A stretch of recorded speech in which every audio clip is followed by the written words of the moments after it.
Bago tayo magsimula, palike naman ang video para matulungan nyo kami. Libu-libong taon na ang nakalilipas, ang mga hari at maharlika ng China ay kailangang harapin ang mga digmaan, gayon din ang patuloy na nakakaramdam ng takot na mapatay.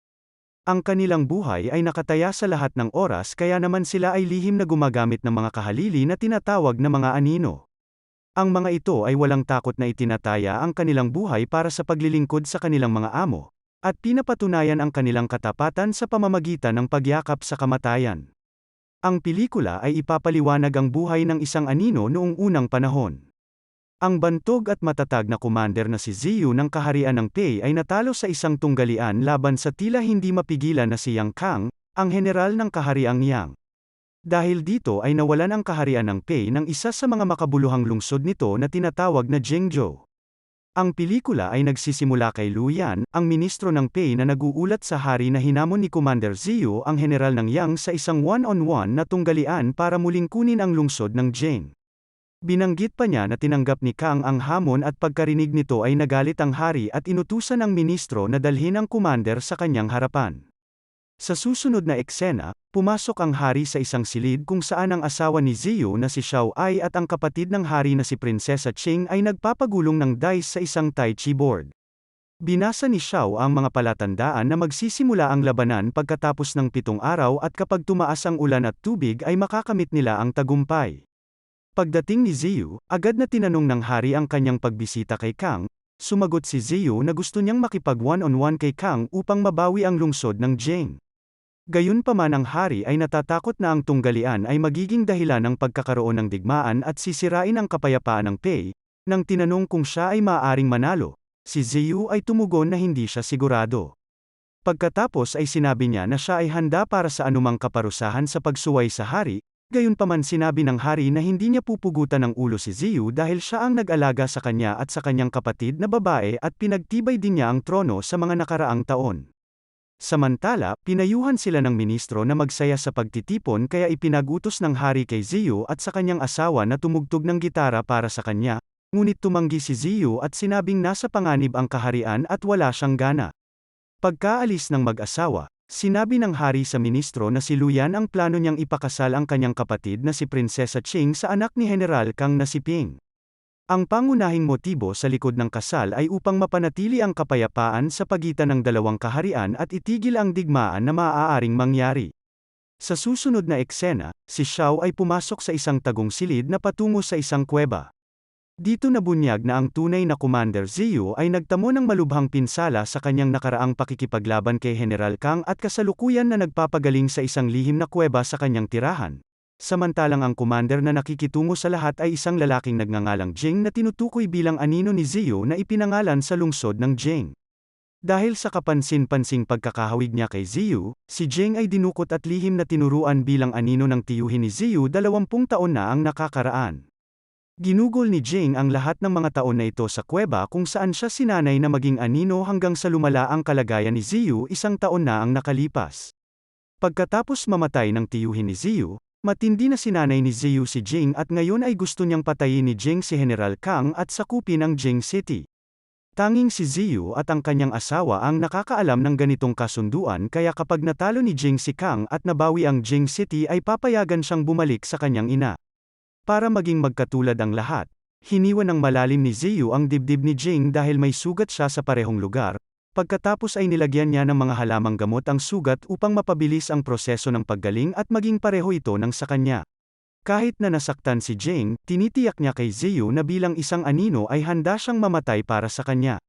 Sa sumunod na araw habang naghahanda sila para sa pagdinig sa korte kung saan paparusahan ng hari si Ziyu, binigyan ni Xiao si Jing ng gamot para ipahid sa kanyang sugat.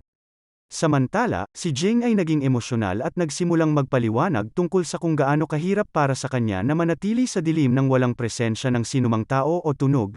Bilang mabuting babae ay sinimulan niyang pag-aani ng loob nito ngunit ang huli ay nabigla at niyakap siya ng mahigpit na ikinagulat ni Xiao kaya tinulak siya nito palayo bago umalis sa lugar.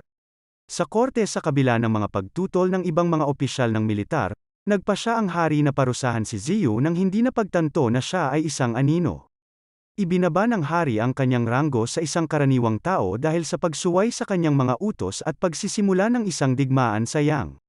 Gayunpaman bago umalis ang anino ni Ziyu, pinilit ng hari na makita ang sugat na dulot ng espada ni General Kang para magamot niya ito. Sa pag-inspeksyon ay nalaman niyang bago ang sugat, ngunit sinagot ng anino ni Ziyu na gumaling na ang unang sugat ngunit sinadya niyang bigyan ang sarili ng sariwang hiwa para ipaalala sa sarili niya ang kahihiyan sa pagkatalo ng Jing City. Kasunod nito ay umalis siya na nagpahayag na dahil isa na siyang karaniwang tao, ang hari ay hindi na dapat mag-alala tungkol sa pakikipaglaban niya kay General Kang. Maya-maya sa bangka, inilapat ni Jing ang pamahid na binigay ni Xiao sa kanya. Sa kuweba, ipinaalam ni Xiao kay Ziyu na maayos ang naging pag-uusap ni Jing at ng hari, gayunpaman napagtanto ni Ziyu na ang hari ay naghihinala kay Jing bilang kanyang anino. Sa susunod na eksena ay nasa pagsasanay si Jing kasama si Ziyu, gumagamit siya ng payong bilang sandata ngunit walang laban kay Ziyu na ginaya ang pamamaraan ni General Kang na ikinagalit ni Ziyu. Doon ay nagsimula siyang mag-alinlangan kung handa na ba si Jing para sa labanan. Sa susunod na araw sa panahon ng isang kapistahan sa bulwagan, ang ministro ay dumating at ibinalita na si Ping ay sumang-ayon sa pagtigil ng labanan ngunit tatanggapin lamang si Ching bilang isang kerida. Ipinadala rin ni Ping ang kanyang punyal kay Prinsesa Ching bilang proposal. Ang korte ay itinuturing itong isang insulto, ngunit sa kabila ng pagtanggi ni Prinsesa Ching ay tinanggap ito ng hari upang matapos na ang sigalot. Dahil dito ay hayagang pinuna ni General Tianzan ang aksyon ng hari bilang kaduwagan, at humihingi ng pahintulot na labanan si General Kang at ang kanyang anak bago magbitiw sa kanyang posisyon. Gayunpaman ay tinanggap ni Prinsesa Ching ang punyal na sumisimbolo na siya ay pumapayag na maging kerida ni Ping. Sa susunod na eksena, tinuruan ni Kang ang kanyang anak na si Ping kung paano gumamit ng sandata sa labanan. Sinabi niya kay Ping na ang mga yang ay kilala sa kanilang puwersa, bilis at kamatayan sa 3 round ng kanilang tunggalian. Ang mag-ama pagkatapos ay pinag-usapan ang tungkol kay Jing na sa tingin nila ay ang tunay na Commander Ziyu. Pinag-uusapan nila ang kanyang katapangan at kung paano siya nakaligtas sa matitinding pag-atake na kanyang natanggap. Pagkaraan ng ilang sandali ay sinabi ni Ping na hiniling niya kay Prinsesa Ching na maging kanyang asawa upang pigilan ang kaharian ng Pei mula sa pagtatangkang sakupin ang lungsod ng Jing sa pamamagitan ng digmaan. Gayunpaman nang malaman niya na sumang-ayon siya ay nagulat siya. Sa kabila nito si Ping ay naniniwala na maaari nilang matalo ang kaharian ng Pei dahil ang dalawang pinakamakapangyarihang general ng Pei na sina Ziyu at Tian ay naging mga karaniwang tao na lamang. Binanggit din ni Ping na sila ang may kapangyarihan dahil nagpadala siya ng isang espiya sa kaharian ng Pei. Sa ibang lugar, pagkatapos ng ilang mga nabigong pagtatangka sa panahon ng pagsasanay ay iminungkahi ni Xiao na si Jing ay dapat maglapat ng pambabae na diskarte at yakapin ang simbolo ng yin ng payong upang matalo si Kang. Ipinaliwanag niya ang pilosopiya ng yin-yang na nagsasabing ang yang ay nauugnay sa magaan na apoy at pagkalalaki, samantalang ang yin ay nauugnay sa kadiliman ng tubig at pagkababae. Ipinaliwanag ni Xiao na siya'y sumasagisag bilang yang, at ang payong bilang yin. Sa kanyang mga galaw ay ipinakita ni Xiao ang ilang mga diskarte sa pagtatanggol laban sa mga pamamaraan ni Kang gamit ang payong. Napahanga si Ziyu at hiniling niya sa kanya na sanayin si Jing, at nang magkasama sila ay matagumpay na natalo nila si Ziyu. Pagkatapos, sa kahilingan ni Ziyu ay nakipagkita si Jing kay General Tian na humihiling sa kanya na mag-aral ng ilang diskarte sa pagwawagi para sa digmaan laban sa kaharian ng Yang. Sinabihan din niya si General Tian na pamunuan at turuan ang daan-daang mga bilanggo na naninirahan sa kabilang kagubatan. Pagkaraan ng ilang sandali ay dinala ni Jing si General Tian upang makita si Ziyu na nagpapaliwanag sa kanya tungkol sa pag-iral at layunin ni Jing. Nalaman mula kay Ziyu na balak niyang gamitin si Jing para abalahin si Kang sa loob ng 3 round habang ang mga tropa ay umaatake at mabawi ang lungsod. Matapos muling bawiin ang lungsod, plano ni Ziyu na maging hari kasama si Tian na magsisilbing kanyang commander. Pagkatapos ay hiniling ni Ziyu kay Jing na magsanay pa kasama ni Xiao. Sa gabi bago ang pagsasanay si Ziyu, Jing at Xiao ay uminom ng magkasama. Pagkatapos si Jing at Xiao ay bumalik sa kanilang tirahan, inamin ni Jing na maaari siyang tumakas noong siya ay nagkaroon ng napakaraming pagkakataon ngunit nanatili siya dahil kay Xiao at gagawin ang lahat para sa kanya. Habang patuloy silang nag-uusap binanggit ni Jing na naniniwala siyang walang may pakialam kung mamatay siya sa labanan.